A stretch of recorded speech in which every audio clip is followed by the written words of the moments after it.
Been ready.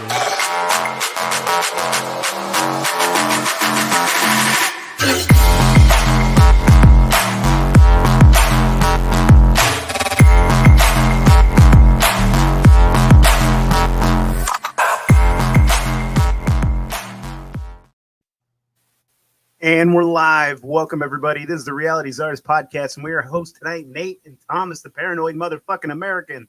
What up, bitches? We have the great Juan on Juan. Juan Ayala here to join us. Thank you, brother, for coming. I just want to say I had Paranoid American first. He's a paranoid American. And he's renting. It's the great. How much was that, bro? Like $7? Yeah, it was like $7 plus. I think I threw him like a $5 tip, so it was $12. Yeah, big tipper, bro. $5. Look at that. That's like what, 35 on a $7 order. I mean, shit, bro. That's better than a 50% tip. That's, bro. You're balling, dude. What's up, guys? I'm excited, man. I want to talk. I wear the Bigfoot hat today. I'm ready to talk Bigfoot. Ready to talk homunculus. Are you the same one or a different one? You're gonna have to find out, bro. But yeah, dude. Happy to be here. Yeah, absolutely, man. Why don't you tell? I mean, this is the second time you've been on. I'm sure everybody knows who you are, but for shits and giggles, tell everybody where's the best place to find you, what's the best way to support you, and what projects you're working on. Yeah, so tjojp.com, Juan on Juan podcast, anywhere you find your podcasts, YouTube, TikTok, Instagram, Twitter. You know, we're everywhere. You know, we have to be everywhere because that's just the way it is, right? And as of lately, I've just been doing research. I am attempting to write a book on the homunculus, and I've just been doing miscellaneous research, and that's pretty much it. I'm a researcher. I have fun, and I like to talk about interesting things. That's what I tell people. And the secret to success, talk about what you like. That's it, right? And have fun, because people take themselves too seriously. And I think that comedy, and if you have passion in whatever you're talking about, I think it bleeds through in the work, and I think people appreciate that. So, yeah, that's the secret. That's the alchemical secret. Dig it, dude. You're definitely onto something. So let's talk some homunculus, dude. You're fucking digging into some really interesting stuff. I remember years back, I'd like come across probably like a wiki page, and then I like went deep into a little bit of it. And all I had read was that you could create like an artificial human, a tiny one, but like you had to do something awful, like come inside of an egg and then shove it into like a lamb's pussy. And then why is that awful? It was just some shit. And I remember just reading this, and I think like my son was 10 at the time. He's sitting there reading it with me, and we're like, what the fuck is this? Not a great parent, just so you guys know. And but anyways, it was fucking interesting as hell. And then this is your fucking bread and butter, dude. This is your baby. Let's talk some homunculus. So for those that are interested in learning how to create a homunculus, I did do a collaboration with Paranoid American, the Homunculus Owner's Manual. You can get that on my website. Bro.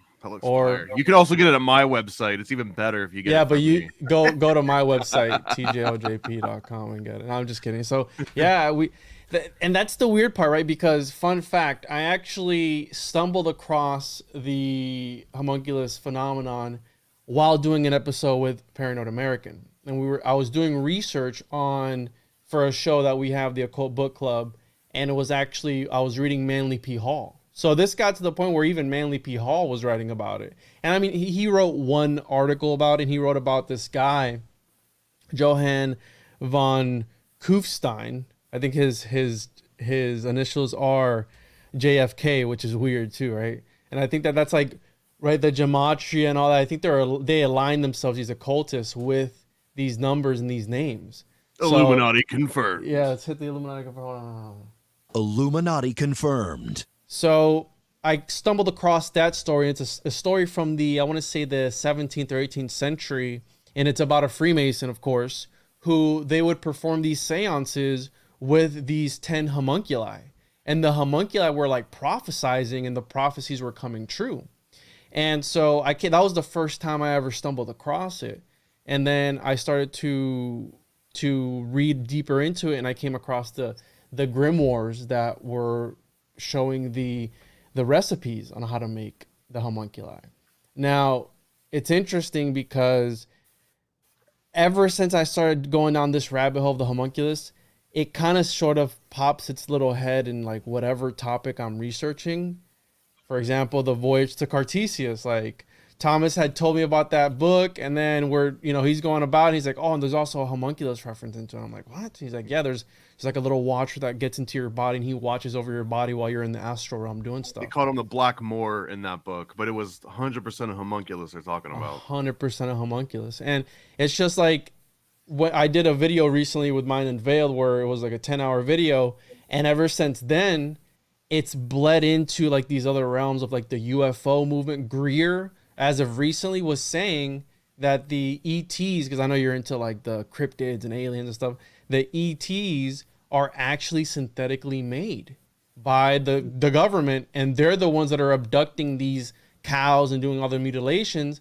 And if you look at the cow symbolism behind the homunculus phenomenon, the cow plays a critical role because the cow is at the forefront of a lot of these recipes. You need the cow to make, so would make sense. Like these mutilations. And it's such a bizarre thing, right? Like the mutilations is such a crazy thing where it's like, let's say there isn't any supernatural thing going on. Who would take the time? I mean, probably a paranoid American fan would take, right? For science. But who would take the time to do such a thing to, right, this animal?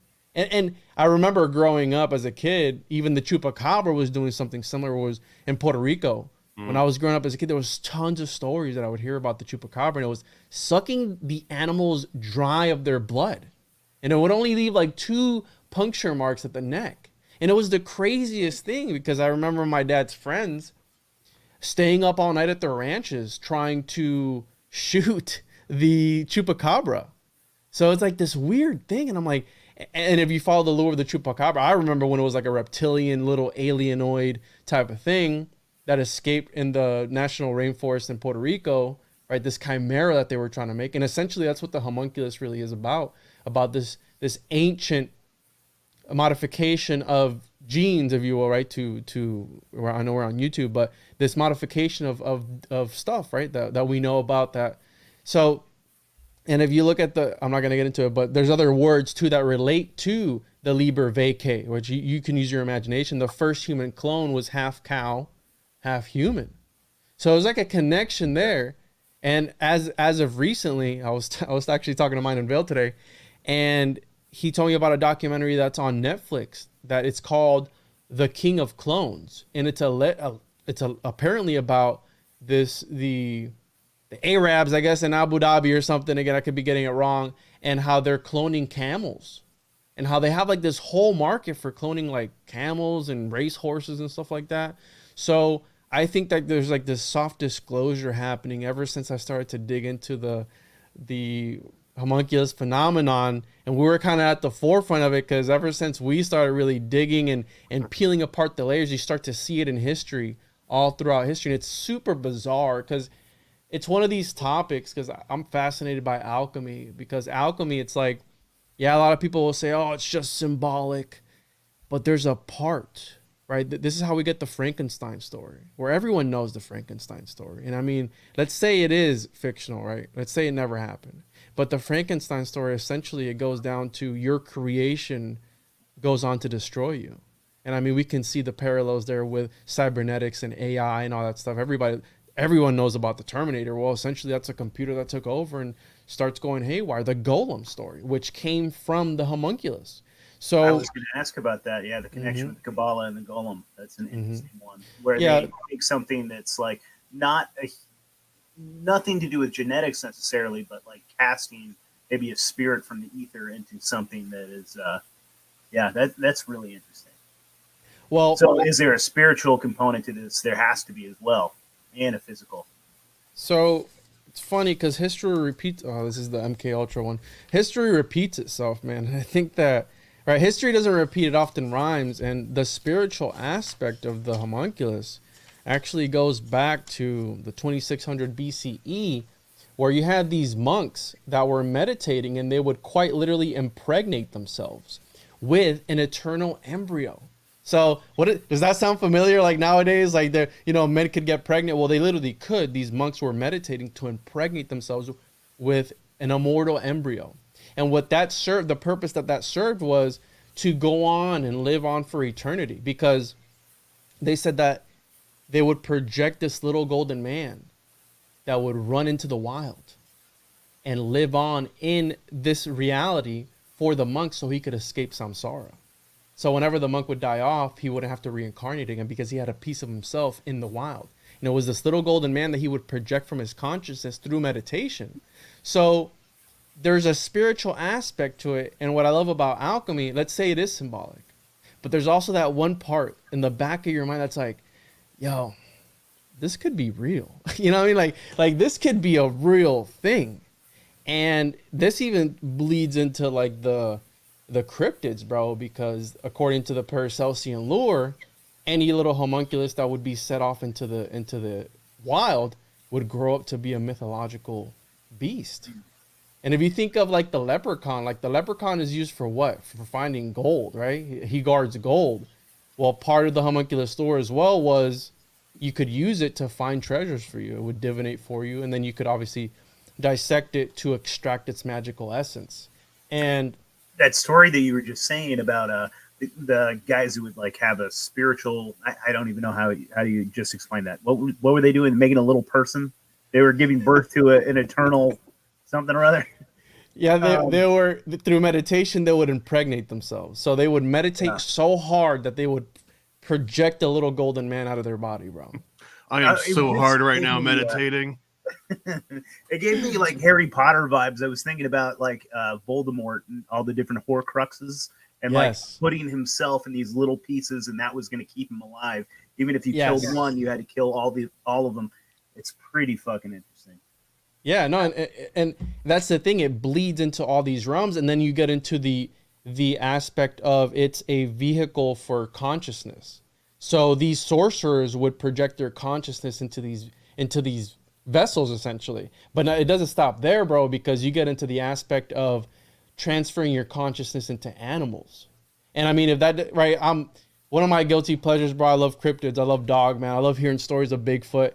And it's interesting because I've made the parallels of the divine ape and how the ape, they would consider it not fully animal, but not fully human because of its unpredictable nature. And the ape served as the perfect vessel for magicians in their magical operations. Now, the reason that plays a role is because if you think of, let's say that Bigfoot is some interdimensional chimera, maybe perhaps made by an occultist, or they could project their consciousness into it. It just gets into a weird realm of things. So it's like, that's the question we've always had: is Bigfoot blood and bones, or is it some sort of metaphysical? Because I've even read texts, bro, where they're able to create these beasts and these chimeras in other dimensions, and then they bleed into ours, like Stranger Things, where there's this universe B. And we're definitely digging into that, man. That's definitely some theories we're floating around for sure. Yeah, I'm hard into this stuff, dude. You got me fucking rock hard.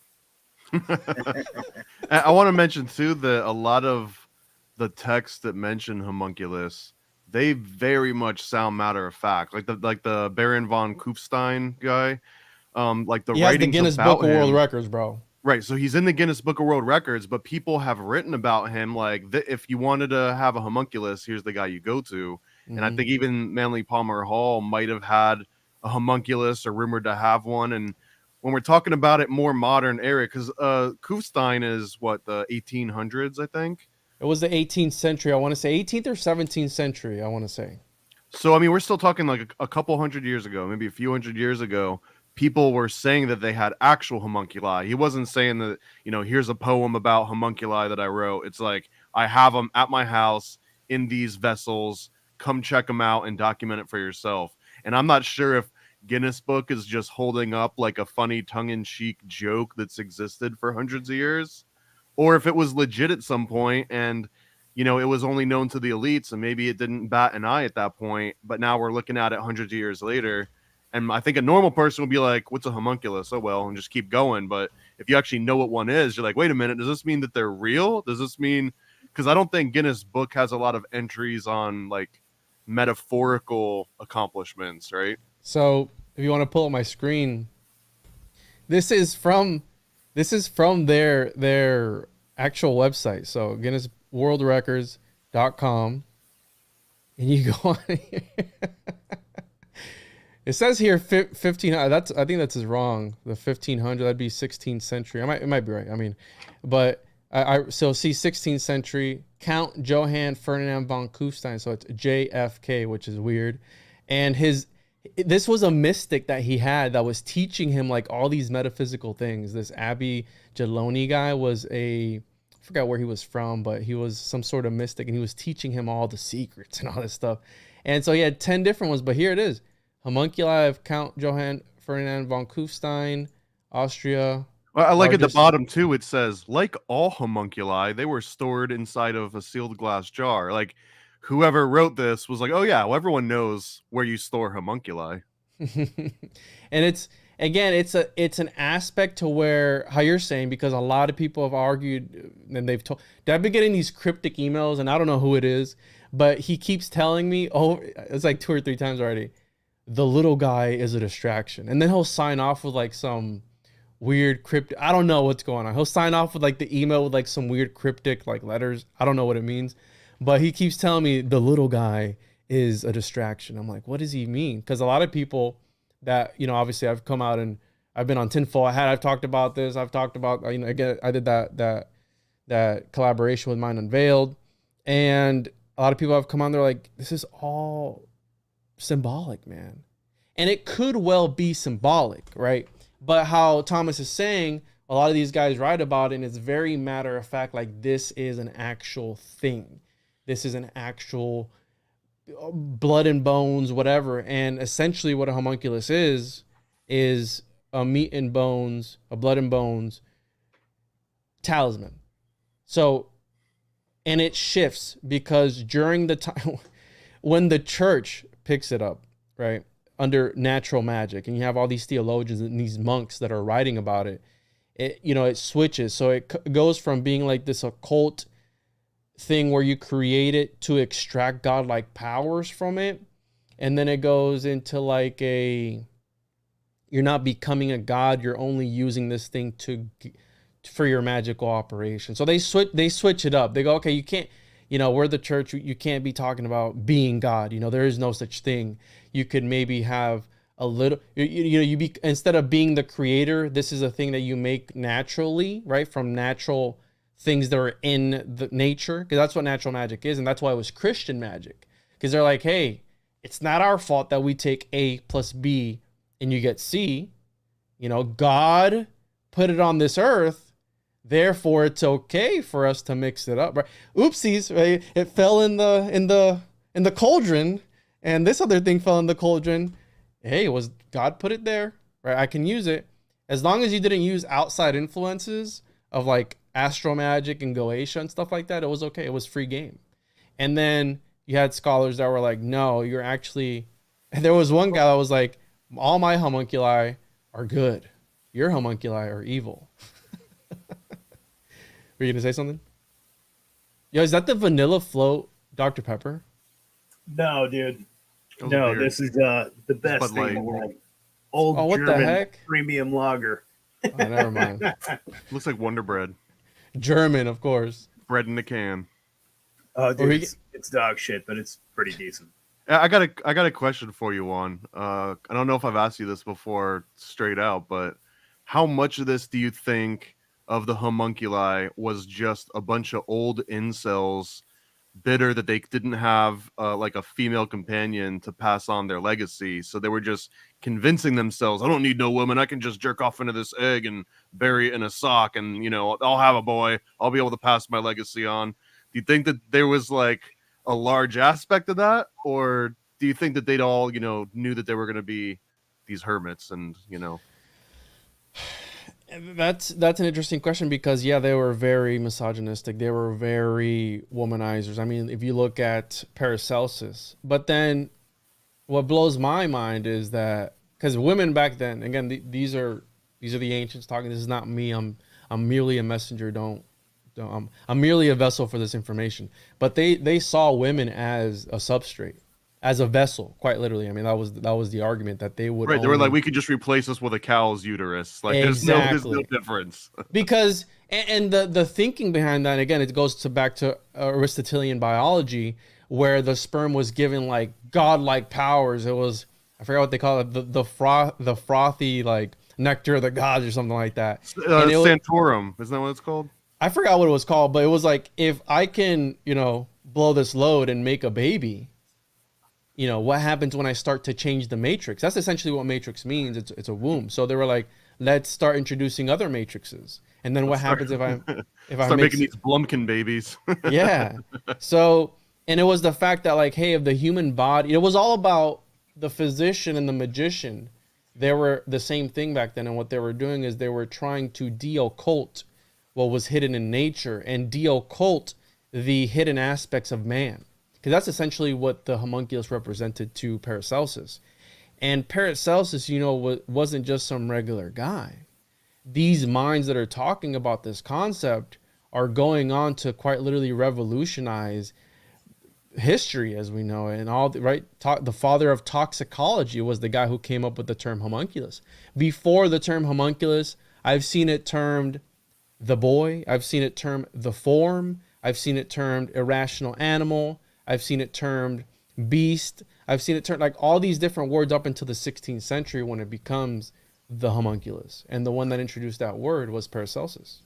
Juan, in your opinion, are chimeras all homunculuses too? Is this similar but different? Can they be homunculuses as well?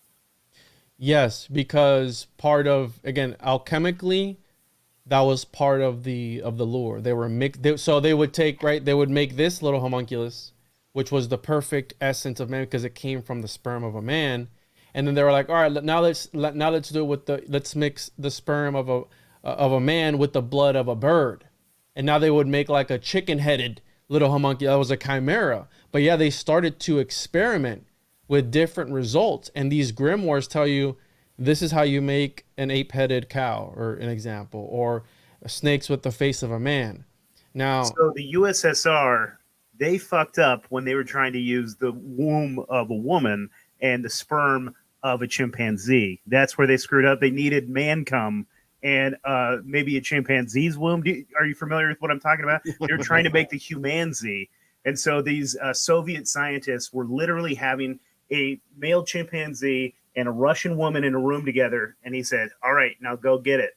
And they were literally like trying to see if they could make a super soldier / humanzee. That was Dr. Ivanovich, Ilya Ivanovich. Yeah. Pretty wild What stuff. the- And that wasn't even that so- long ago, dude. That was like in the 50s. Yeah. Yeah. well, as of recently, the news came out that now they can make synthetic embryos without a man or a woman. So that takes the whole NPC idea to a whole nother level, because the homunculus also plays into MK Ultra. That plays into Crowley, because they were piggybacking off of Crowley, right? And Crowley was intelligence. I mean, he could have, but he was writing books about this phenomenon. And then you have the Moonchild, and all that. All of it is connected, and the way it connects is, again, they're trying to, So you're talking about the USSR. Let's talk about Captain America. I mean, if you think of that concept now, back it up further. What was he used for? Wasn't that propaganda to fight the Nazis? Wasn't that like the whole thing behind Captain America? Like this genetically made guy that was super strong, was perfect and everything, whatever, and he was used to fight the bad guy. He was a super soul. He was the one that the Russians were trying to make out of monkeys. Yeah. And the orangutan plays, I've seen that even in the occult. Kenneth Grant, and again, I don't have my notes in front of me, but he talks about the orangutan and how the orangutan, because again, they were talking about the divine ape and how it's a representative of like this mirror universe, this holographic universe B type of thing, where you could essentially go to, and you could also open up portals where these chimeras would come through. So it's like super deep into the occult, but at the end of the day, man, those same scientists, they're reading those grimoires 100%. They're like, yo, let's follow this, because if it was symbolic, what weird symbolism to use, right? Like what bizarre symbolism to use to occult something that you're trying to create. And that's what always has gotten me. I'm like, it's too matter of fact. Now, I do believe that there is a metaphysical aspect to it, absolutely, but I think some of these guys were being for real, and that's the problem. I think they're still being for real, Juan. Like when you're talking about how they are trying to like prolong their, or like almost live forever in a way, where they're trying to like take out a piece of themselves and live on like a new consciousness. I mean, I see this very much so in like things like what they're trying to do, like upload their consciousness into the AI, into the computers right now. This is almost like another version of the homunculus. This is them trying to incorporate technology into it.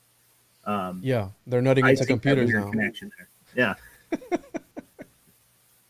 No, absolutely. And I think that I've said it before. I've gone on record. I came out with an episode today with the occult, or an aspect of the occult origins of the computer.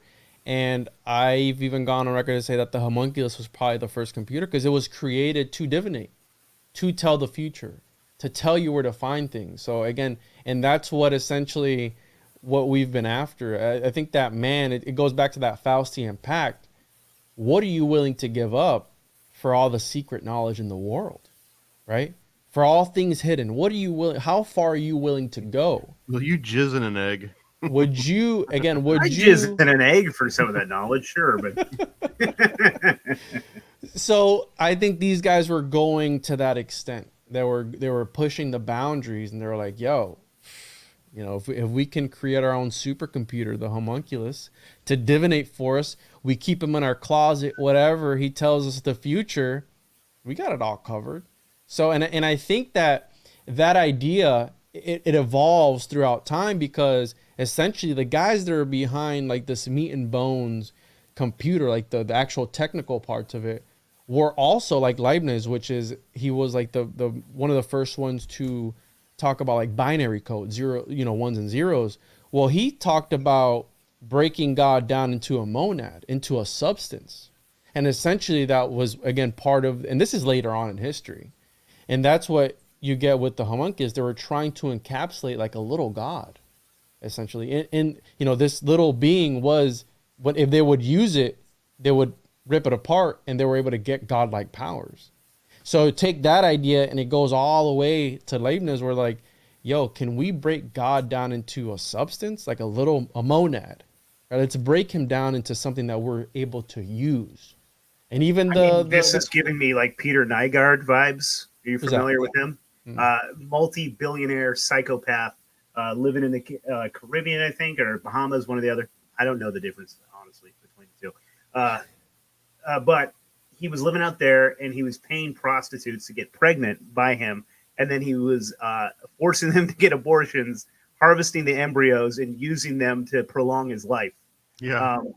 Super interesting, super fascinating. There's He's a in video prison of right him now like for rape. trying to talk these two black ladies into it, and they're like, oh, I saw that video, because Epstein was also doing the same thing too over in his Zorro Ranch. They were probably homies, dude. I actually think there is connections between Nygaard and Epstein. I wouldn't surprise me in the slightest, but yeah, absolutely fascinating. It also gave me like Saturnian vibes, like Saturn eating his own children. Chronos, yeah.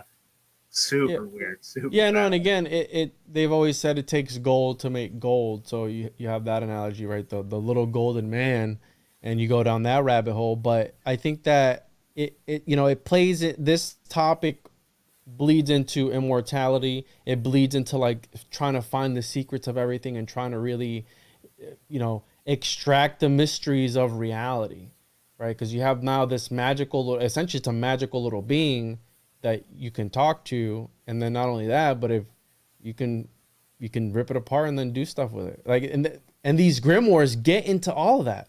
They get into this part of the homunculus gives you this power.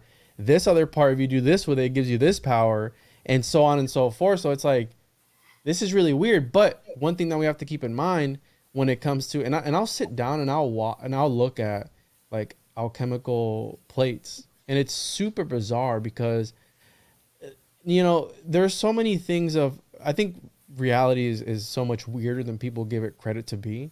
I don't think it's just because you have people who are just like, nah, this is all fake and it's all fake and gay. You know, these guys were just trolling people. They could have been. But if we see these symbols that are traced back all the way, bro, It could have been just some weird creeps trying to just figure this shit out, and we're just coming on stuff. Yeah, but think about this. The Egyptians, they had a little statue that they would put in the tomb of the pharaoh. And that little statue, again, this little person, this little homunculus, would then come alive in the afterlife to assist the pharaoh in the afterlife. And it was a little statue. They're called, I forget the name of them, but you can look them up. But there's these little statues that they would bury the pharaohs with. And they were to serve in the afterlife, you know, to fetch them food and stuff like that, whatever it was. But it's like this little servant. Little Uber Eats driver. A little, yeah, like this cosmic Uber Eats driver, exactly. Go grab me some Chick-fil-A, dude. I know it's a Sunday, but make it happen. One of the things that's always like weirded me out, it's like, let's say it is all BS. Why is this even an aspect of history? Right? Why was Rudolph II, right, the guy who kickstarted, if you want to believe mainstream history, kickstarted the scientific revolution collecting midgets because he thought they were magical, right? You had the whole cabinet of curiosities. It was a movement. It wasn't just like it was an actual movement where people were collecting little trinkets. And one of those trinkets was, I don't know if you've seen pickled punks, which is, again, it's a deformed fetus preserved in formaldehyde, I think it's called. Mm-hmm. But this goes back to like royalty. Like one of the first guys had like over 30,000 specimens. And one of the first guys to come up with this concept was also, check it out, bro. He had like this encyclopedia of monstrosities. And that wasn't the weird part, right? Because, right, we're talking about chimeras, we're talking about dogmen, we're talking about werewolves, we're talking about all these things. Bigfoot, which is kind of sort of like a chimera. But he said that he had actual and real specimens that he made all these drawings. And it's like it's like 600, 700 pages, like this whole book on these different creatures.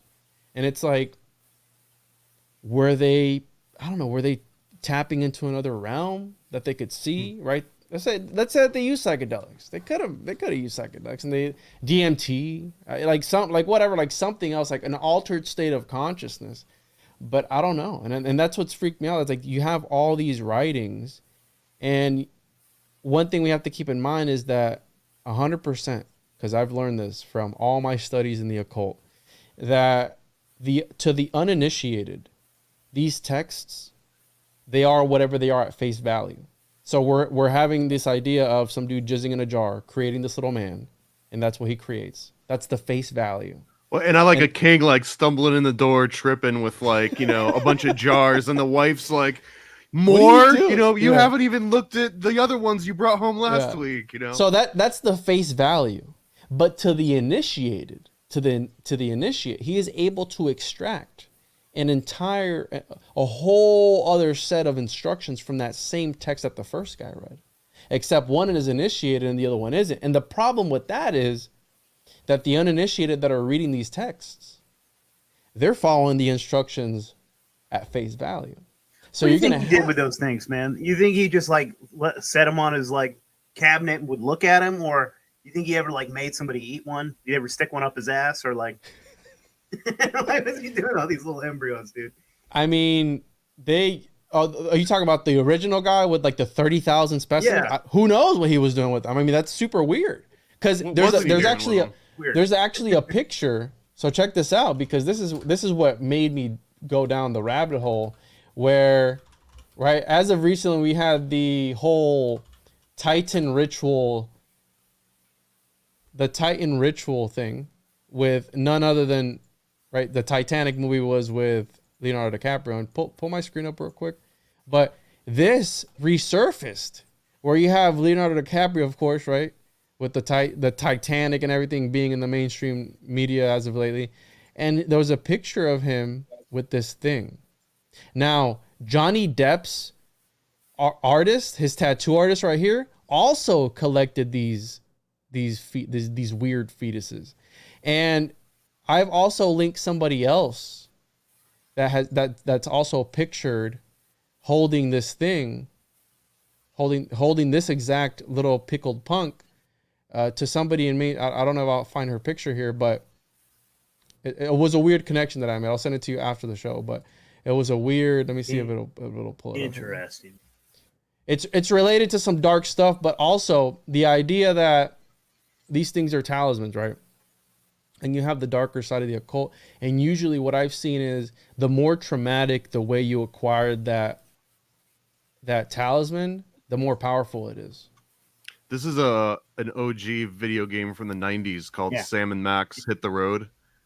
And this one, I remember seeing this one. This is where they go to like this freak show and their host is like conjoined twins that run this little circus. But yeah, here's the little dude. It says man or chicken dumpling. And this would be like an adult version of a pickled punk. But that's basically, you would go to these little sideshows where you'd see the bearded lady and the tattooed man.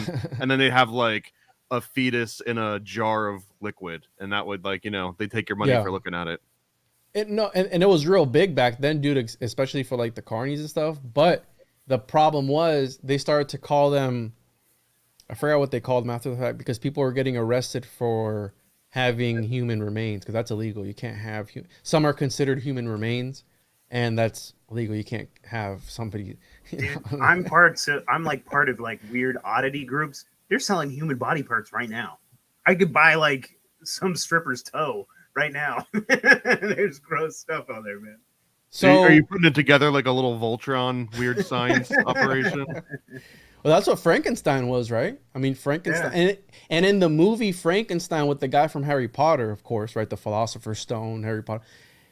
Don't they mix it with a chimpanzee? Isn't it like half monkey, half? And like in the movie, in the one of the first movies, I think it was. You know which one I'm talking about? Yo, what was that, Thomas? Is that Coke? No.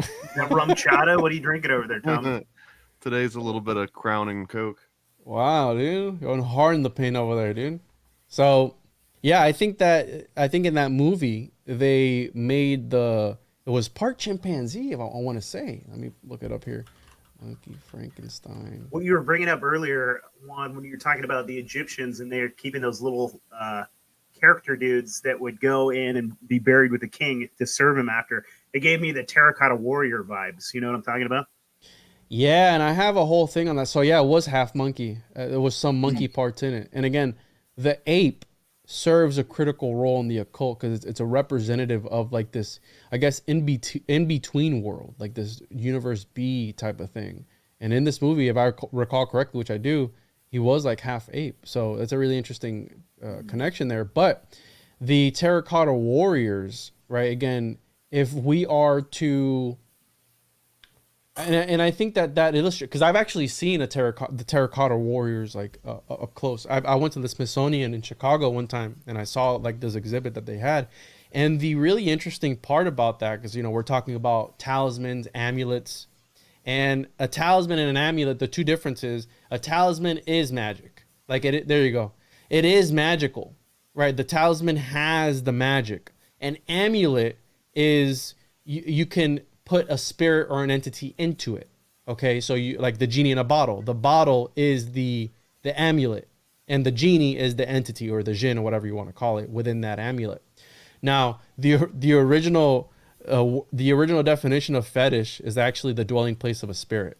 Before it was used in I think it was 1869, where it was used in the psychosexual way. So when you tell somebody that they have a fetish, you're telling them that they have the dwelling place of a spirit, which is really funny, right? The way that the English language works. But yeah, there's the little trinket that they would use, that they would bury the pharaoh with, and it would assist him.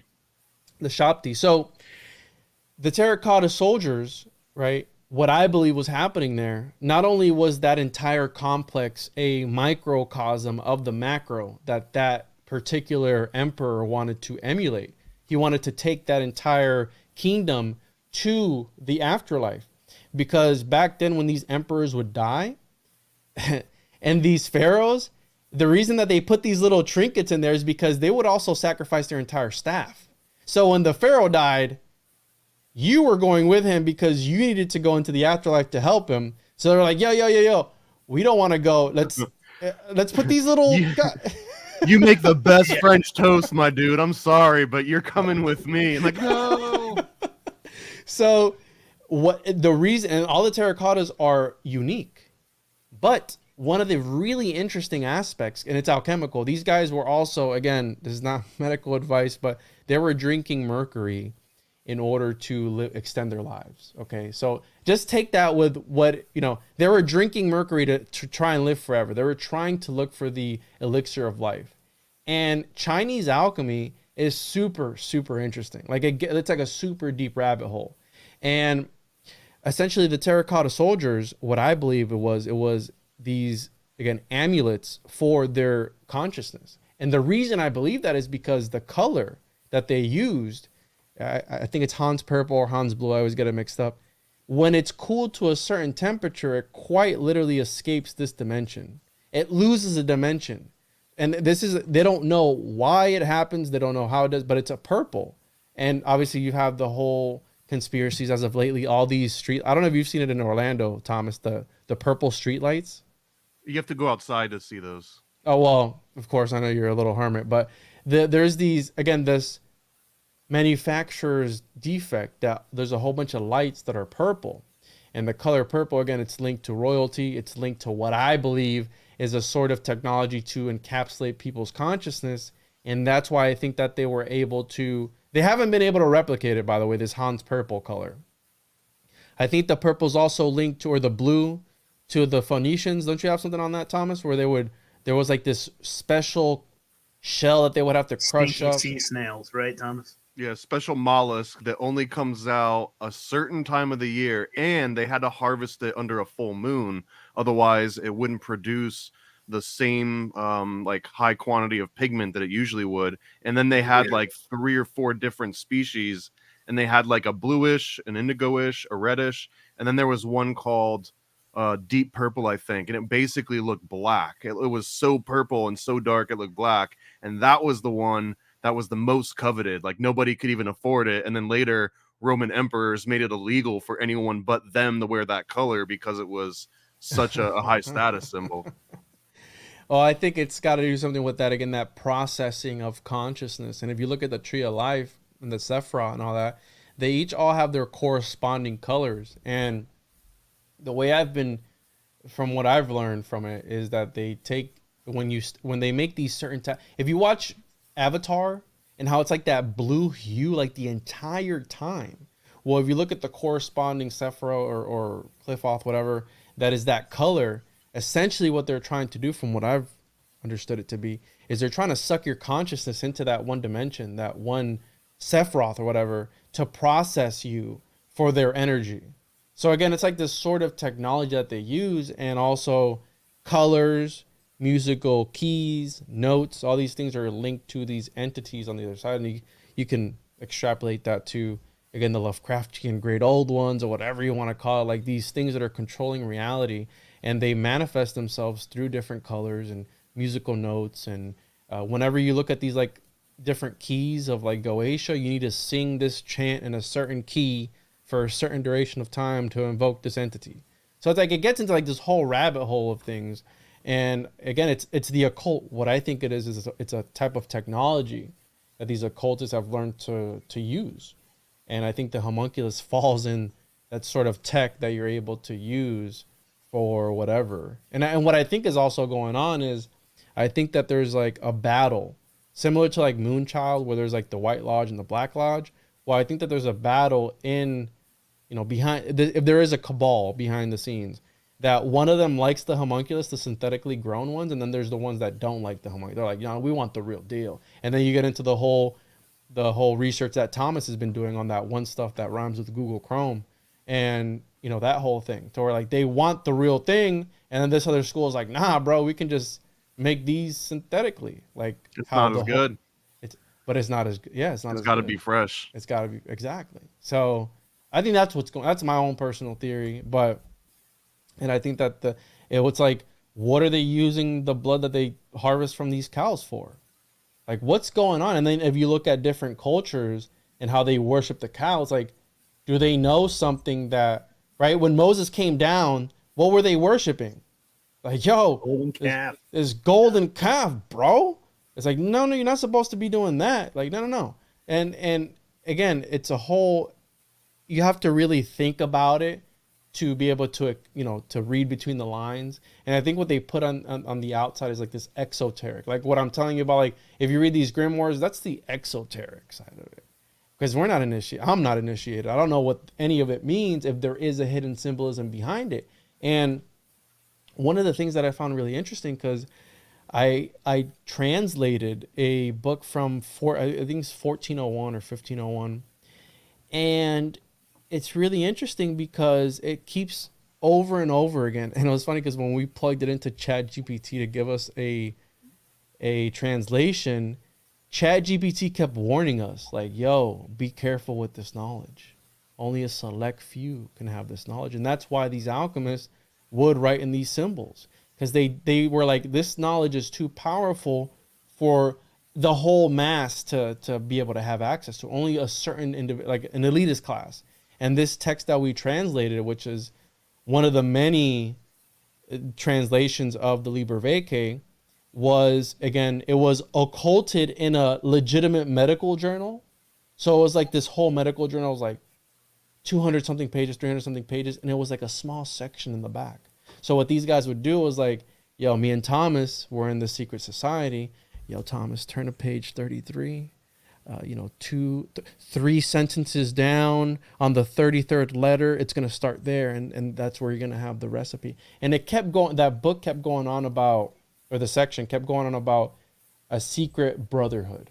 Like it kept talking about a brotherhood. And then ChatGPT every now and again would stop us and be like, listen, this is very dangerous knowledge. You need to use this knowledge wisely. And we're like, thanks, ChatGPT. I appreciate you for telling me to be careful, because I'm going to probably, tap into some other level of reality or whatever it was that was trying to.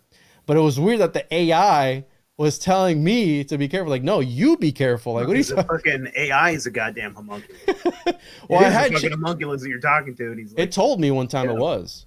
Yeah. I made it say it was Dan, and I was like, "Are you a homunculus, bro?" And it was like, "Yeah, I'm a homunculus." And then it was telling me the lore, bro, like of the homunculus. He's like, "Yo, I was used." Yeah. Illuminati confirmed. Illuminati. Let's hit it right here. Illuminati confirmed. So I don't know, man. I think that there is a real literal aspect to all of this. And I think that we're dealing with technologies that, again, not a lot of people know about.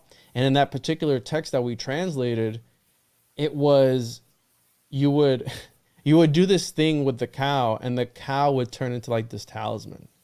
And the cow would prophesize to you. So the cow would become like a sort of homunculus. And it ties into the idea of this idea of Plato's Hermetic Book of the Cow, which is like, again, this worship of the cow. And you see this throughout all of history. Like they deify the cows and the Apis bulls and all these different things. It's like, were they tapping into something that we perhaps didn't know about, right? Like this, and then the great buffalo woman too. I mean, like the Native American tribes worshipped the buffalo. Whoa.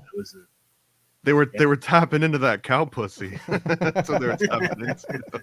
Well, that's the thing. Sometimes it talks about extracurricular activities with animals. Now, the thing, Crowley also wrote about that, and I think what it maybe perhaps Crowley's a fucking pig, dude. Yeah, and such a gross pig. The way that I've understood it is, they've got human eyes, bro. That's true. The way that I've heard it put is that 33 in the chat right now too. Right? Hey, Illuminati confirmed. I said that bunny again. Illuminati Hold on, confirmed. I got a better one. Hold on. Shout out to Thomas for this one. Homunculus confirmed. Homunculus confirmed. Eat a bag of dog dicks. Good God, that's a homunculus. Certified homunculus. So I have a theory, Nate, about the creation of these homunculus, because one particular recipe, my favorite recipe. Now, it depends on which translation you pick. And this particular grimoire is very interesting because there are some spells in there to make a woman like fart uncontrollably, which I thought was really funny. So they're like all these weird jokes, and there's also a spell to make somebody believe that they're being chased by a group of black men too, which was also really weird. But my favorite part of the homunculus, or it's the creation of bees. You're supposed to beat the carcass of a cow to a pulp. And again, depends on which translation you read, but one says you need to beat the carcass of a cow to a pulp with the biggest dog dick you can find. Okay. And then there's another translation where it says that you can just, you just throw a dog dick on top of it. But my favorite ones where you have to, because think about that image in your mind, bro, really quick. How do you even go about acquiring the biggest dog dick? And this is where the cryptids get into play, because what I think is going on, Nate, I think they're harvesting dogman dicks. Okay. And we always, whenever you have an account of a dogman, nobody ever talks about the testicles or the genitalia area of it. It's like, how well hung was it? Or like, was it at all? Right. Like, I know dude, you'll hear Patterson, about Bigfoot dick a lot, actually. You'll hear about big really? swaying, like third leg, having like giant fucking arm length. Followed by a swarm of Bigfoot bees. Dick. But yeah, I have never heard about a dogman dick.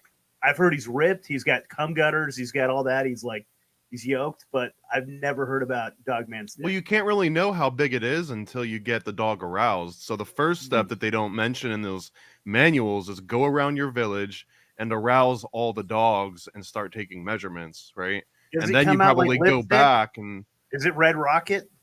So check this out. I found this today. Hold on, let me find it here on my... I found this today. Dog dick. No. Well, yes, but it's not graphic. But check it out, because again, I'm doing this for the science, okay? And I'm doing a presentation right now that I'm working on. But I was just looking up, because monstrosities were a real big thing during like the medieval times and the medieval era. And I'm looking through old manuscripts, and I don't know if I'm tripping, but this is, you guys tell me what you see here. What is that? What do you see there? It looks like a dog licking nuts, or I don't know. Cat eating broccoli? Yeah, but look at in the... He's got a fat hog. Yeah. And this was around the 12th century. That thing is dragging on the ground. Bro, I just sent you a whole bunch of dogman shit. Did you see that in your Instagram? Dogman dicks? No, it's not dogman dicks, but I just... Oh, no, I have to look it on my phone because it doesn't show up on my... Look at this. Oh, there's a cow either blasting ass or shining the divine light. No, it's blasting ass, bro. It looks like they're like washing their hands in it a little bit. Yeah. So again, and that's a thing. That's an aspect of... I've heard it put the Knights Templar... Five-legged wolf.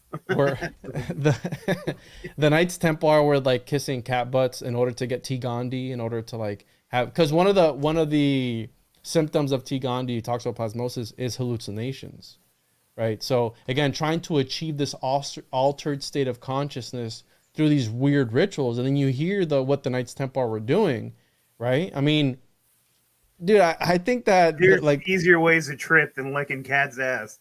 Well, why did they worship cats in Egypt? Like, why are cats so revered? Like, why do they have such a high status in, right? I mean, and why do we train them to poop inside the house? There you go, right? They poop inside the house and everything. So I think that, and there's also coffee that people, there's people that eat coffee that's... Yeah, we looked that up, but it's technically, it's almost a cat, but it's not quite. It's not a cat. Yeah, it looks like a little lemur cat. Weird thing. Oh, point is, it's digesting. That's weird. It's weird. Yeah, people are fucking retarded. Apparently, it tastes good. I don't know. Hold on, I got the button for that, bro. You gotta bear with me. I'm gonna be honest with you. I'm kind of retarded. So I think that, again, that they're doing things to achieve altered states of consciousness. And I came across these plates today, and it was by a guy who was a theologian, and he was actually, one of his thing was he was talking about prophecies, and he actually prophesied. And again, I did a quick rundown of the guy, but one of the interesting aspects was that he was trying to interpret the Bible from a more esoteric standpoint. So he was reading the Bible and wanting to extract the esoteric elements of the Bible, which I think that the Bible, Dig that shit. even in the Bible, there are references to, I forgot the guy's name in the Bible, but there was a carcass of a lion, and when he goes to it, it was like 40 days. After that, I think it was Jansen or something like that, where there's bees in the lion carcass, and that's related to begonia, which is a Greek ritual of creating bees through the use of a cow carcass. But then you have that same ritual in these homunculus rituals as well, these homunculus recipes. So it's like, I mean, we could probably go there, but the Jesus as a homunculus. And I termed it in the chapter in the book is called Artificial Prophets, because a lot of the prophets that we have in mainstream religions come from Immaculate Conception. Like a lot of them. Now, I'm not saying that all babies are homunculus, but there was an argument during the 15th century if Jesus was a homunculus or not. Now, I didn't make that up. There were literally theologians who were arguing about this in history. There's entire books, like tomes of books written as to why he could have been one. And then there was another guy who was arguing against the first guy and was like, nah, bro. None of this is, yeah. We were just talking about how we thought fucking Bigfoot, Jesus was Bigfoot. Jesus wasn't fucking Bigfoot, and so was his mother Mary. There's that with that whole Harry Mary and the whole fucking European wild man thing. And then there's groups of people that sincerely thought that Jesus had a donkey's head. And I think that's fascinating. Yeah. I love all this shit. I think the Jesus as a homunculus has some traction though, because the concept of Immaculate Conception is that God put Jesus into this virgin, right? And if you consider the context of that, I'm make some assumptions. I'm not a theologian, but that it's not like you expect that Mary gave half of, the work into making Jesus. It's like Jesus was already full-blown Jesus. It just happened to go up inside Mary and then come back out. But it's not like Mary had part of Jesus in her already. So therefore, it very much is like a homunculus, because in the homunculus, it's like the sperm has everything it ever needs to grow. It just needs some sort of like an incubator. That's basically what it basically just reduces her to an incubator. But that means that Jesus was already like a little miniature, full formed, had all the magic, could already do water and wine and walk on water and all that. It just needed, a place to stay for a little while.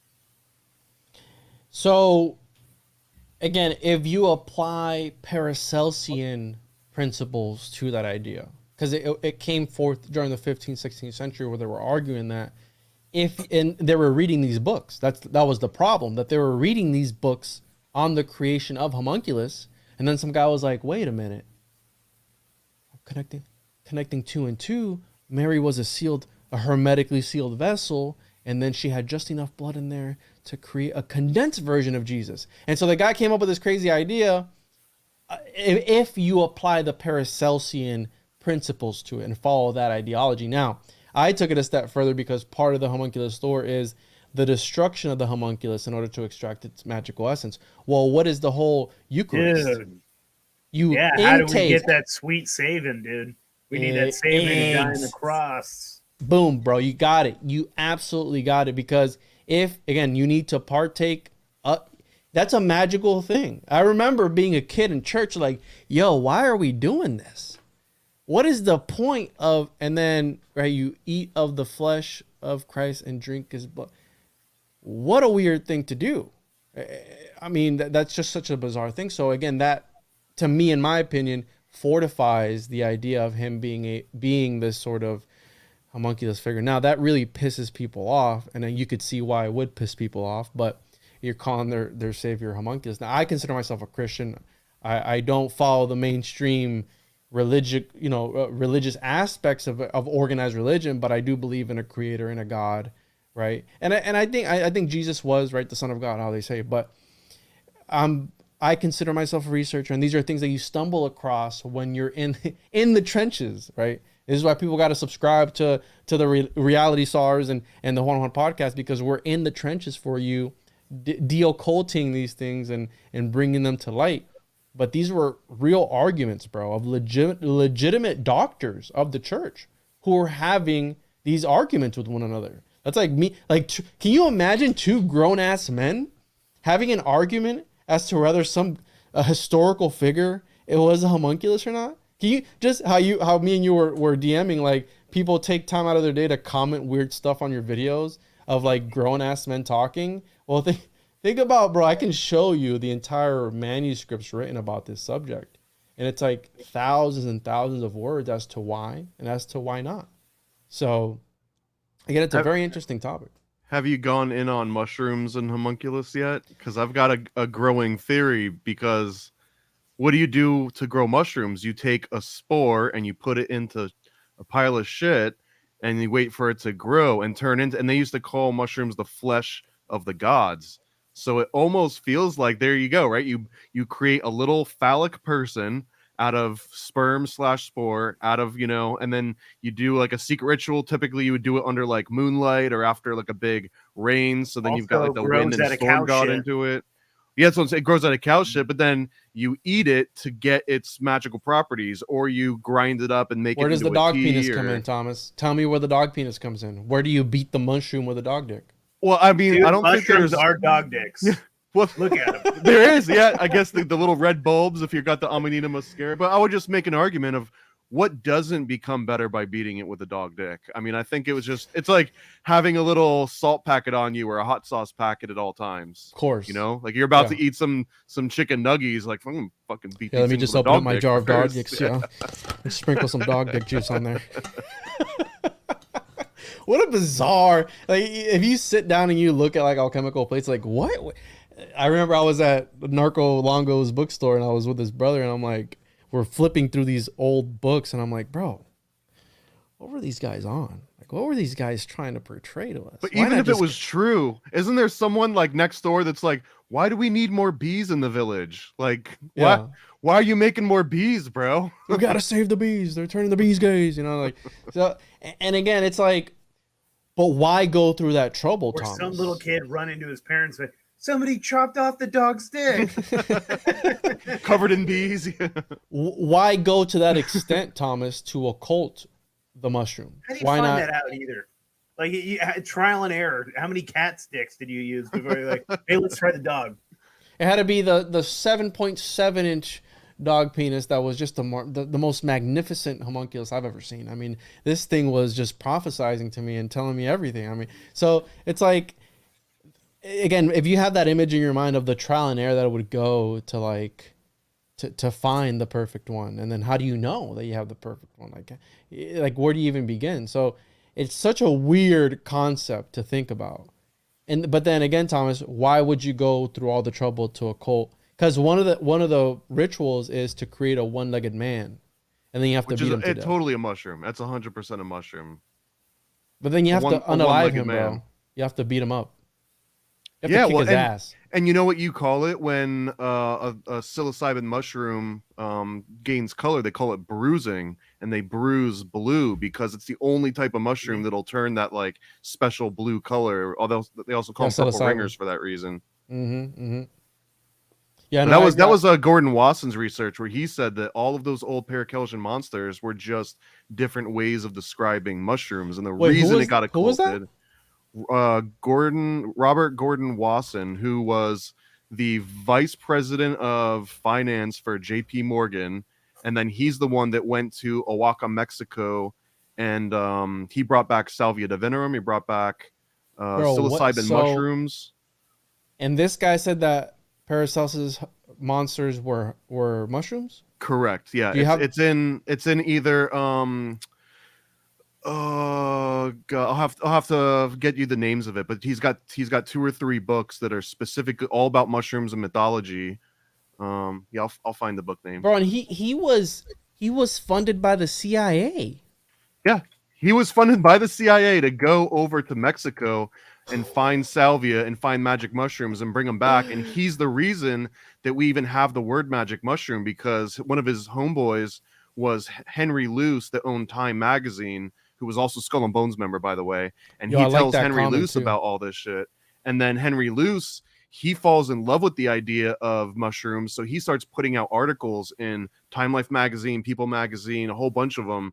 And that's what brought magic mushrooms into popular culture. It was through Robert Gordon Wasson, who was a VP at J.P. Morgan Bank, who also worked for the CIA, who also was connected to Henry Luce of Time Magazine and Skull and Bones. That's the guy that gave magic mushrooms to Western culture. Wow. And by the way, go ahead. No, I'm saying that comment that you just pulled up, I really love that comment, and it was also at 7:07 on 7/7 that he commented that. So that deserves an Illuminati confirmed. But Thomas, you're blowing my mind, bro. Because The book, there's two of them. One's called The Road to Eleusis, which is that sacred mystery school in Greece, and then the other one was Persephone's Quest. And he's got a bunch of other ones too. He's got one called Soma. Do you have the actual part where it says that though? I mean, I've got the books somewhere behind me. Yeah, I'll pull them up.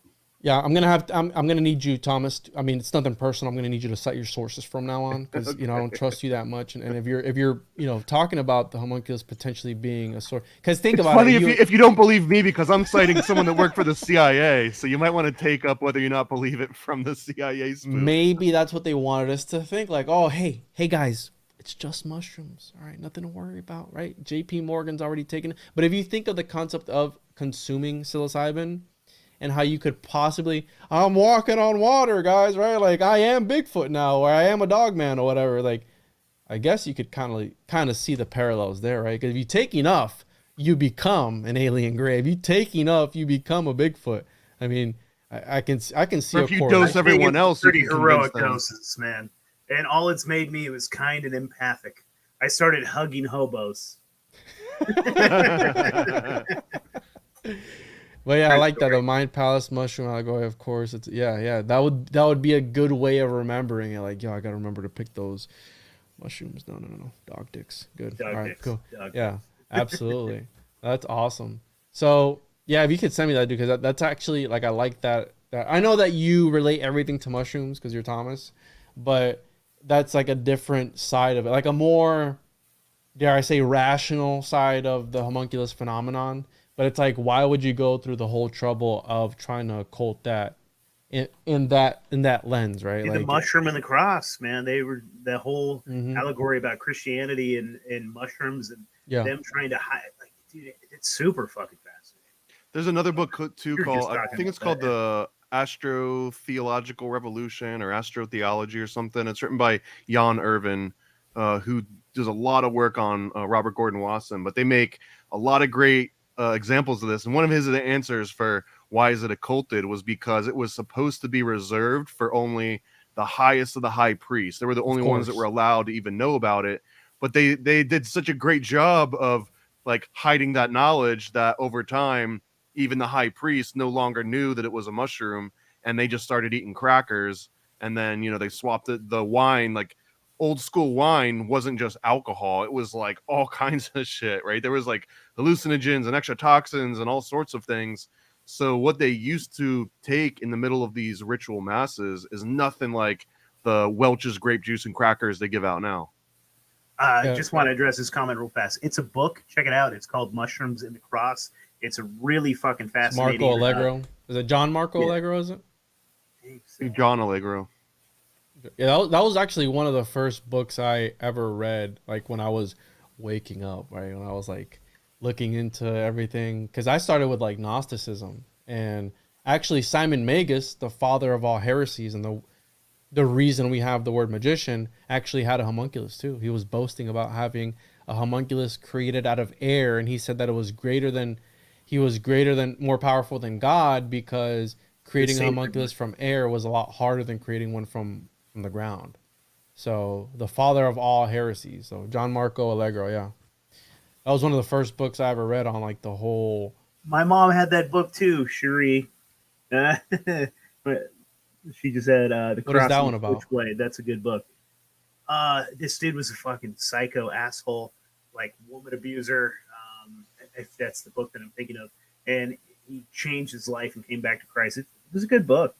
Interesting. So and this idea doesn't, it has some credibility to it, because I've interviewed Thomas Hatsis, and he specializes in like psychedelics in religion, and the amount of psychoactive plants that they use in these different ceremonies, where they had entire like stalks of marijuana and they were just lighting them up during, like they were hotboxing the church essentially is what they were doing. So imagine them chanting and just hotboxing the shit out of everybody in the Might congregation. actually get me to The go back to smoke church balls again. The priest would, yeah, they found that, dude. The smoke balls of the priest would be like flipping around. Like I've never been in a Catholic service. Once I was trying to get in this Catholic girl's drawers back in the day. I was probably like 15.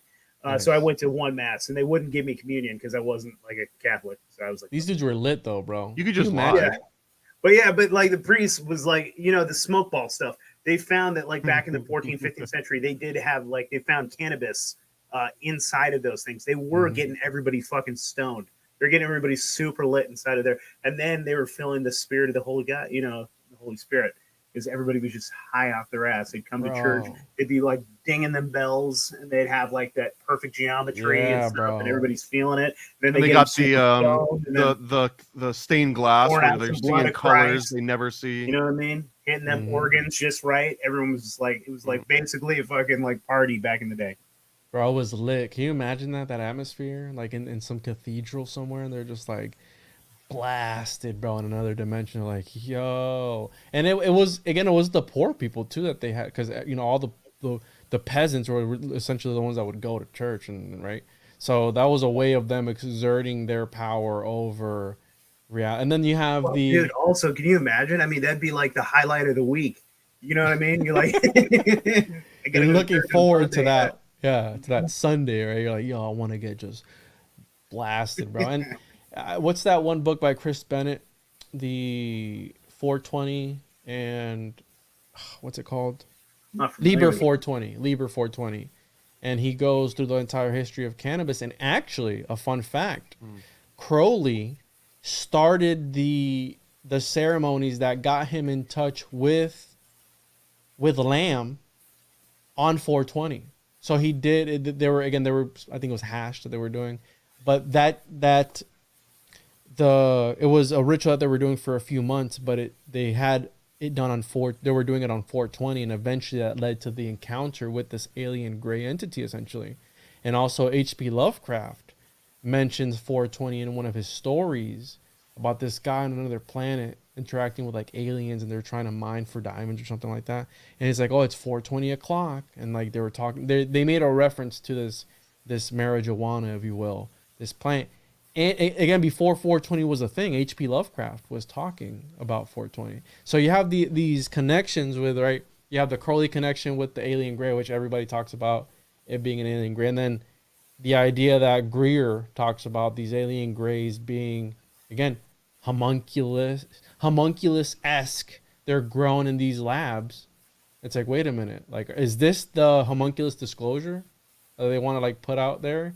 And they come out with all this stuff about the embryos being synthetic. So I think it's coming full circle.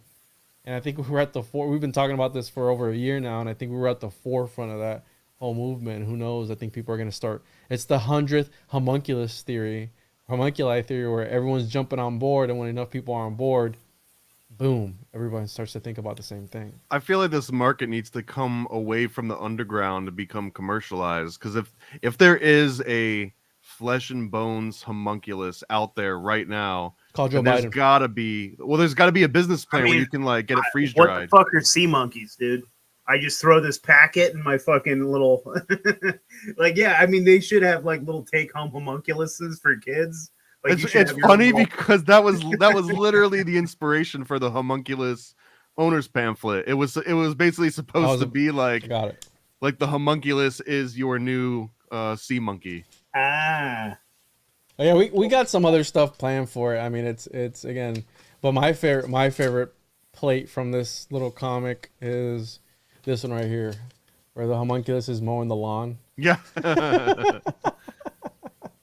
No chore is too large or too small for the homunculus. So you can just create one, and it can like de-weed your garden and stuff like that, and just, you know. well, how many did you use to just like cuck your wife? Like, if you're just over it and you're like, I need my wife's fucking frustrated. Hey, dude, go satisfy her for me. I got to go drinking with the boys. Whatever, bro. Whatever you want. The possibilities are endless. You can fly around.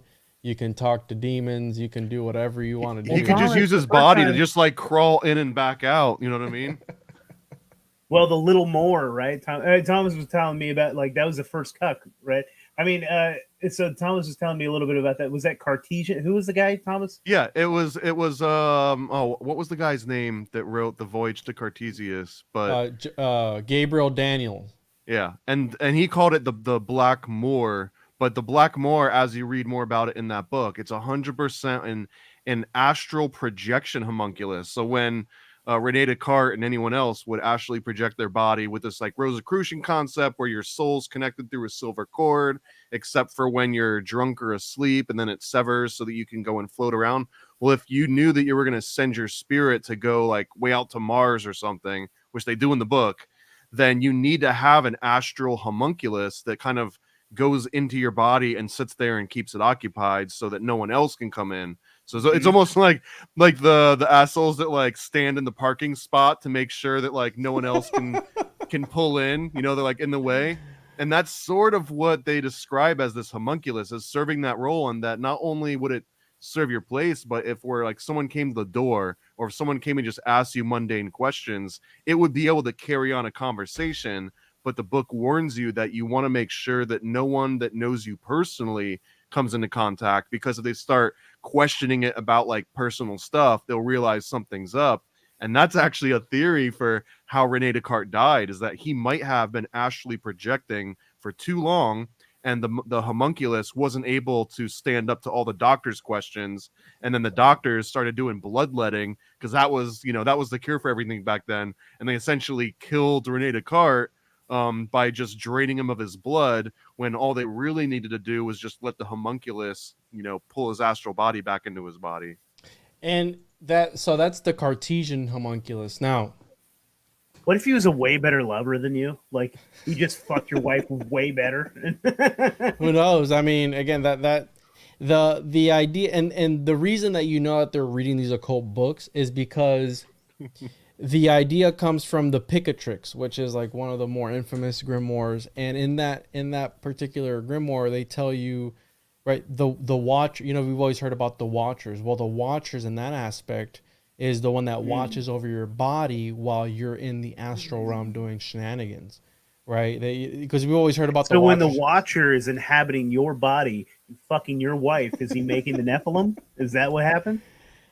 So Merlin, right, the from the Arthurian legend, he's half demon, half man. And another concept to this whole thing is that during this time, they believe that succubi and incubi could take the sperm of people and implant it into wombs of other people. So that was also another. We were quite literally having intercourse with a demon. I mean, it wasn't an affair. Lilith took it during the night, honey, and she's the one that gave it to the neighbors. Exactly. So there was that, and Merlin. The reason he has these powers is because he's half demon and half human. So he's like a demi demon, I guess you could call him. But I like the idea of the homunculus cucking you, and you're like, "Yo, what's going on here?" It's like, bro, you created me with the biggest dick you could find. What were you expecting?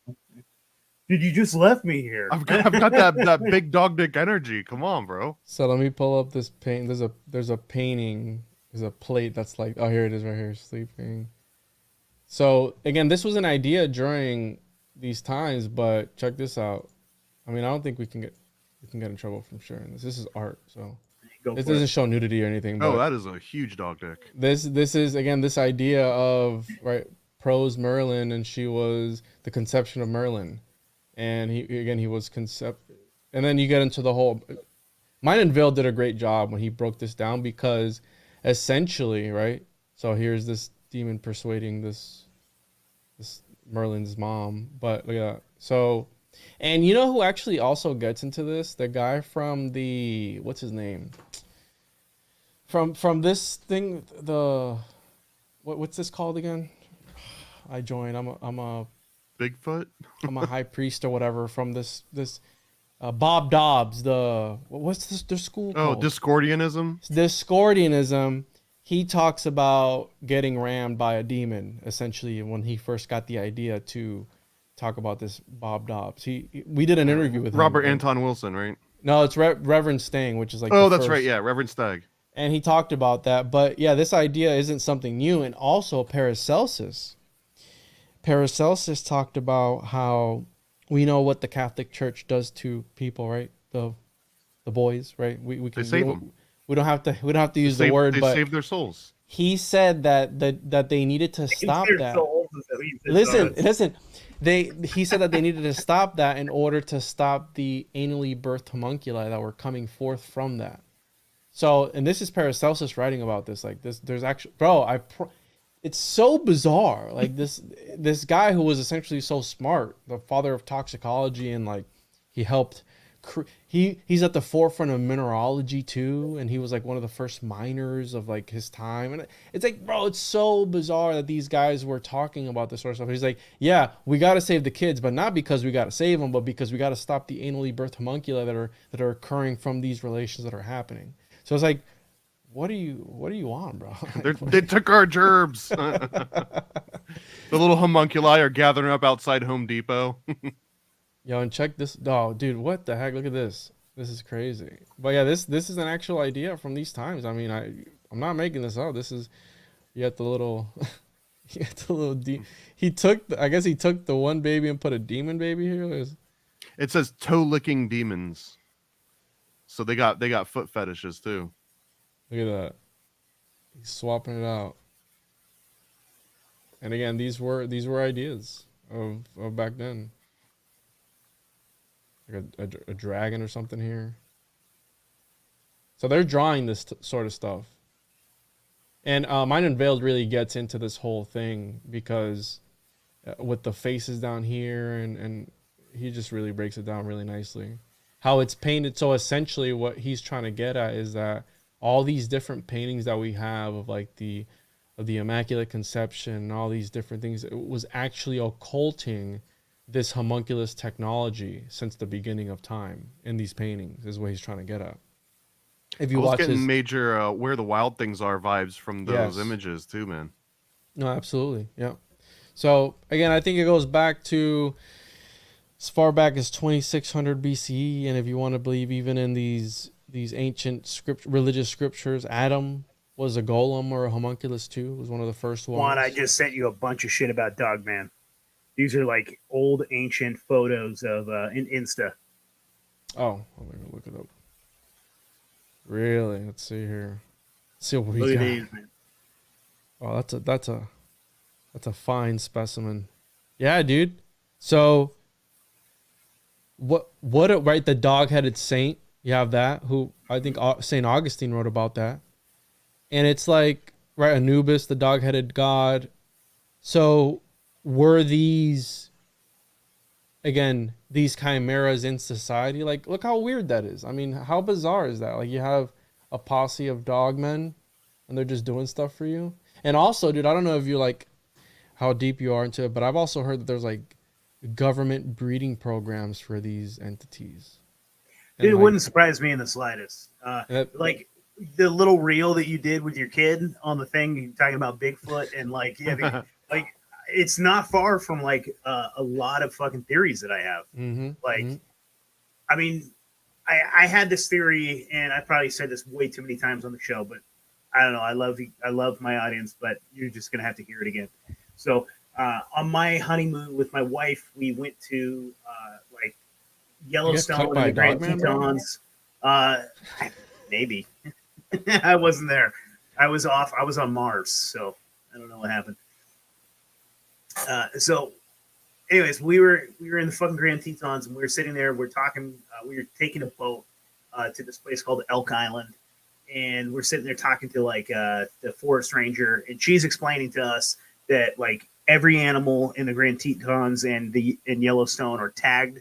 All of them have like chip. They're all chipped, and if you like shoot a deer, that's a $10,000 fine. If you hit a deer with your car, that's a $10,000 fine. If like a bear is mauling your wife and you shoot the bear, $10,000 fine. They don't even give a fuck. It's like if you kill one of the animals.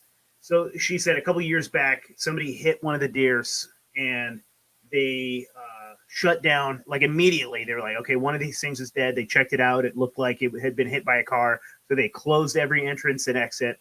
And then they went through like every single parking lot. They went through all the different spots to campgrounds to find the person that did this. They found the car, it had blood and hair on it, right? And they find the dude. for hitting one of the deers and killing it and driving away. But even if he stayed, it would have been a fucking fine. And so to me, it just kind of got my head thinking like with this idea, because I had been talking to a couple Bigfoot experiencers that would talk about how they'd be sitting in like a hunting blind and they would see a deer, and like off to the left, they were like, what the fuck is that? And they saw like a Bigfoot and they shot it. They shot a fucking Bigfoot. By the time they got down and they were down on the ground, body's gone, and there's a man in black waiting for him. And a man in black's like, hey, get the fuck out of here. You didn't see anything. Like, kick rocks, go. And to me, it worked, this like theory in my head. It was like that maybe all the fucking Bigfoots are fucking chipped. Maybe every single one of them is like corralled. And that's where there's these like little areas that you're not allowed to go to in these parks. There's off limit spots in like Yellowstone. There's spots that you can't go to. And they just like, they chip them and track them. And that there's like a whole maybe like group of like park rangers, like cryptid versions of like these super troopers that are like protecting and watching them. And I love the idea too, if these are interdimensional creatures as well, where these guys jump through the fucking portals too. These are like men in black, but they're like the FBI, and they have to go through these portals. And like Bigfoot is like this wild, like chaotic neutral thing that just like can come in and out of our reality, and they have to like keep the fucking timelines clean, and they have to keep us from interacting with them. Anyways, your little reel reminded me of that and had me thinking about that. Yeah, that's one of my favorite versions of that. Because again, by being in this community, you're gonna have any one idea you have, the inversion of that idea exists, and you're gonna have the people in that camp, right? And then you know, so I know about pretty much almost all the theories, because again, we're researchers, right? We're looking into this, and my personal favorite one is that one, that they're protecting these areas, these large areas where you can't use them, you can't access them, you can't. And I believe that in these wide open areas, strange phenomenon happen. And I've talked about it going into the Everglades. And then there's the stories of the pig people in the Everglades and all these different things. So this idea goes deep to where, right, the jinn live in the desert, right? Souls. Also, one thing to tie it into Dogman and to tie it into the ape, I've heard that sinful souls reincarnate as apes, and also tormented souls reincarnate as dogs. So you have, and then dog backwards is God, right? And I've also heard that in the occult sense, like, was God reincarnated as a dog? Like it gets super weird, but again, these are just ideas that are out there that exist and connections that have been made. Now, just because we touch on them doesn't necessarily mean that we believe them, right? Because that's what people think, that automatically when you talk about something like, oh, you believe in that. It's like, no, I'm just relaying the information, right? I'm just a researcher. So, but yeah, no, it's super interesting. And my son was just asking me today, where does Bigfoot come from? And I think that's a better question as to, like, you know, what if you ask me, like, yo, where do homunculus come from, right? I don't even know if you can say that word, but you imagine it's like, so, you know, we can't have that conversation yet. Don't go on digging those eggs in the backyard, son. You're not Better old wait till you're enough, 10, son. Yeah. Gotta be at least like 14 or something to have that talk with him. But no, he was just asking me, and I like making those reels because I like to blow his mind. He's like, they're stepping into, I was like, you know, they're stepping into our dimension. He's like, they're stepping into our what? I'm like, our dimension. He's like, oh, he doesn't understand what the hell I'm saying. But he, you know, he thinks he understands it. But yeah, no, it's super fun because kids ask the weirdest things. And I even asked him too, I was like, yo, have you seen Bigfoot? And he's like, no, I've never seen Bigfoot. He's like, it'd be too scary if I saw him. And I'm like, but do you like him? He's like, yeah, I like Bigfoot. So again, it's just, you know, a kid being a kid. But has he seen Harry and the Hendersons yet? No. I don't think. Dude, come on, man. You're depriving. Have you seen Harry and the Hendersons yet? You're depriving yourself and your family at this point. Buddy, I don't even think I've seen it. You guys suck, man. Oh, man. No. But yeah, again, I think that this is all tied together. And if you really start to look down the rabbit hole deep enough, you're like, well, this kind of sort of starts to make sense. And I think that reality itself isn't as clear cut as some people want it to be. And I think that that's why these texts exist, why these symbols exist, and all these different things are in existence, because at some point in time, somebody was probably wondering the same thing. And that's why, you know, maybe they figured it out and they're like, yo, I'm going to put this into a book, but I kind of want to keep it on the DL. So that's why they occulted it. And then, I mean, who knows? Like, if you think of Baphomet, right? The Knights Templar, like one of the more mainstream ones. that's kind of sort of like a chimera. Like, were they tapping into the homunculus technology, right? Baphomet could have been a homunculus. So, like, there was different versions of it, but it could have been some sort of homunculus too. It was, right? And a part of the homunculus lore is invoking these entities into a vessel. So homunculus has no soul. And this ethical question as to, right, is a homunculus a real person or not? But the idea of it, the ethics behind it, goes back to the 14th century, 15th century, where Arnaldo Villanova was this alchemist who was, again, part of the church, a theologian. He was creating homunculus because it was natural Christian magic. He could do it. And as soon as the homunculus would come alive, he would smash it and kill it. Like, yo, what are you doing? Like, this is a magnum opus. He's like, listen, I don't know if God died for that homunculus' sins. I don't know if God's gonna possess it with a demonic soul. It's like, I'm gonna kill it before God has a chance, right? This idea of, like, I'm gonna kill it before God has even a chance of invoking a soul into it, because this would be blasphemy. So he was just going through the steps, getting to the very end of it. It would come along. It's just like, boom, just kills it. Like, what are you doing, man? So, and the ethics as to, and that's what's going on right now too in the mainstream media. Like, are these people? Well, are they going to have a social security number? Are they going to pay taxes? All of those embryos, dude, that scientists are creating, they're not allowed to live past a certain point, and the scientists have to kill them. Oof. Again, so I don't know. Can you harvest them for certain things? We get into this thing, and the funniest part about all that, to just, like, you know, put a little bow on top of everything that we've talked about. The guy that's in charge of the ethics of that I saw on the news thing, his last name was Magnus. And Albertus Magnus was a known alchemist that created a homunculus. So it's like history comes full circle. Did he die? We don't know. Is it him? Dude, so you know, that's the whole thing behind these immortal alchemists. And that's the thing about alchemy, that it's interdimensional. And there's different magnum opuses that you can achieve. The divine androgen, the philosopher's stone, the elixir of life, and the one that I think that they were really truly trying to go after, which would be the homunculus, is also, right, the artificially created life. So I think that the way of getting to the homunculus, I think the gold was a byproduct. I think they were getting closer, like, oh, no, we're making gold. You know, I don't want the gold. I want the homunculus. Because think about it. If you can get a homunculus, it can take you to the gold. It can find the gold for you. So what's the point of wasting your time creating gold and turning lead when you can have a friend? You know, everyone needs a friend. If you do stuff with a homunculus, does it make you gay? I don't know, bro. I mean, that you're stepping into weird territory, Thomas. I don't know, man. I don't know. I think in the name of magic with a K, I don't think it is. But that's just, as long as you spell with a K, then it's not. Yeah. Just doing spells, bro. Just doing spells, dude. Yeah, absolutely. You imagine that's what Crowley told all his guys, like, dude, I'm not. It's for magic, man. It's okay. It's all right. It's okay, little guy. You know, just let it happen. It's in the name of magic, right? No, if it's your market. Yeah. Essentially, it's a part of you, right? Right. Yeah. If it's yours, then it's like homunculus incest. It's like masturbation. Or... It's the same thing.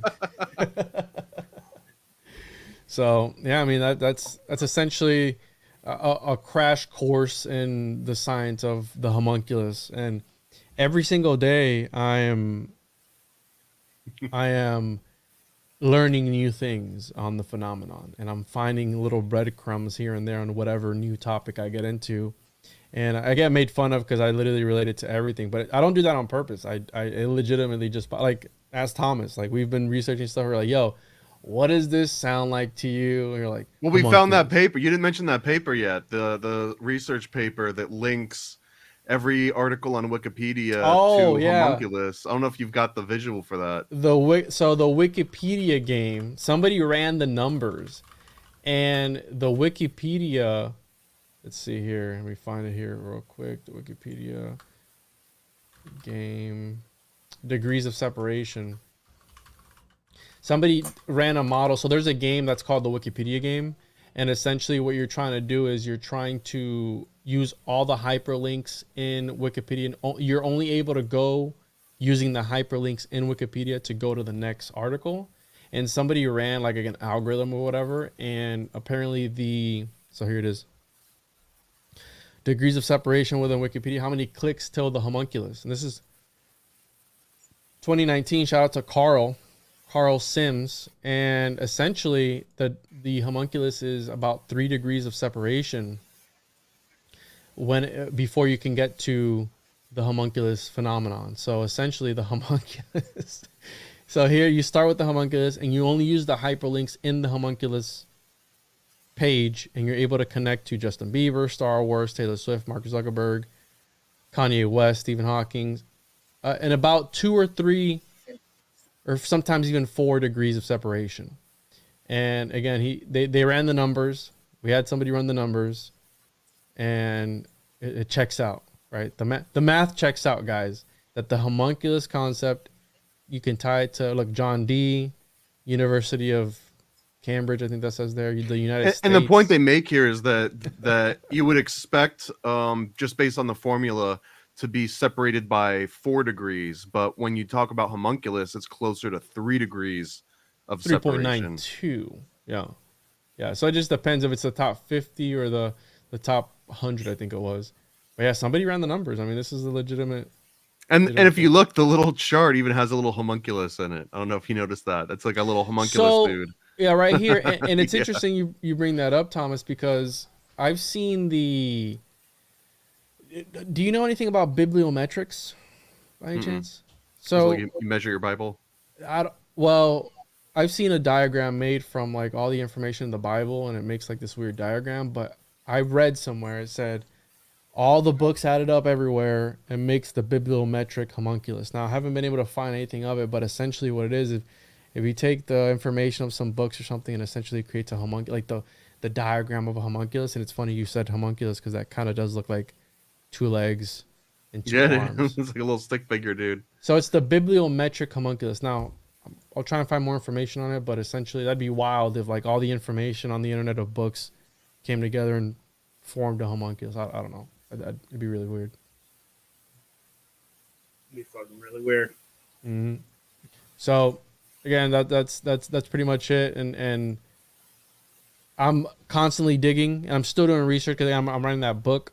So I'll be coming up with more information. And that's what people have to understand, that when you're doing this research, and I'm coming on all these podcasts to talk about it, you know, maybe 2 podcasts ago that I talked about it, I didn't have the same information that I have on this podcast. So I'm bringing new information to light on this podcast that I wouldn't have otherwise had on, you know, two episodes ago, whatever it was. So I think that's what makes it fun. And I mean, Thomas can relate. We're always digging in the trenches for people, so they don't have to do the dirty work of beating those cows. I dig it, man. I appreciate it. This was fucking fun. Yeah, definitely. I appreciate the invite, and yeah, man, anytime. I'm gonna have to have you guys on too. And I just want to say I had Thomas first. Right, Thomas was my original homunculus, and then you stole him from me. So I just want to go on record to say that. We can share him, dude. You get his ass, I get his mouth. We can. Could you make an anal homunculus from another homunculus? I think, Jesus, I think that's what. Do they even poop? You know, I haven't actually studied the anatomy of one yet. I haven't come across something like that, but I think that's what Dahmer was doing. I think he was trying to make some sort of anally birthed homunculus. So I'm just going to leave it at that. But we're still researching the topic and the phenomenon. But yeah, this was fun because I know that you get into the unfiltered stuff, Nate. And I think we kept it pretty PG for the most part. But yeah, I've listened to your show before, and I know you go hard in the paint. So we talked about cow pussy a couple times. Yeah, I knew it was going to be fun because you go hard, bro. Yeah. We do. There's no filters. Just straight autism. It's great. Thank you, Juan. This was a blast, brother. Thank you for having me on. Appreciate it. Oh, do you want to throw your plugs one more time? Tell everybody where they can do that shit. So don't go to paranoidamerican.com to get your copy. Go to tjojp.com. I'm just kidding. Homunculus Owner's Manual. I have the comic book. I was on the cover of Paranormality magazine as well for the as the yeah. Florida's homuncologist for the June issue. You can use promo code TJOJP on that. And yeah, YouTube. I shared the link on my page, and some people came over, so hopefully you got a few subscribers from that. And yeah, appreciate it. TJOJP.com and anywhere you get your podcast at, Apple, Spotify, Google, all that good stuff. I appreciate you, man. Hell yeah. Thomas, you got anything you want to plug? Dude, just get the Homunculus Owner's Manual. That if you liked any of the content from here, we break it all down. There's like over 60 unique illustrations that were put together by very talented artists. It's got credits in Marvel, DC, Image, and stuff. So it's legit. We put about like a year of work into this thing, and every single thing that gets brought. Yeah, there's the cow getting some face right there. stuff. Yeah, and I mean it's a little bit funny, but it's also incredibly informative. And as far as we're aware, it is the only homunculus pamphlet that's ever been created that's fully illustrated, and certainly within the last century. Like there hasn't been any other grimoires published on the homunculus until we put this together. Look how cute. You just made some demonic entity, a Paracelsian monster. You know, everyone needs to cuddle at night with a Paracelsian monster. So yeah, it's really a work of art. So ParanormalAmerican.com or TJOJP.com. All right. Thank you guys again. Do the Cheers. wave. I do the wave.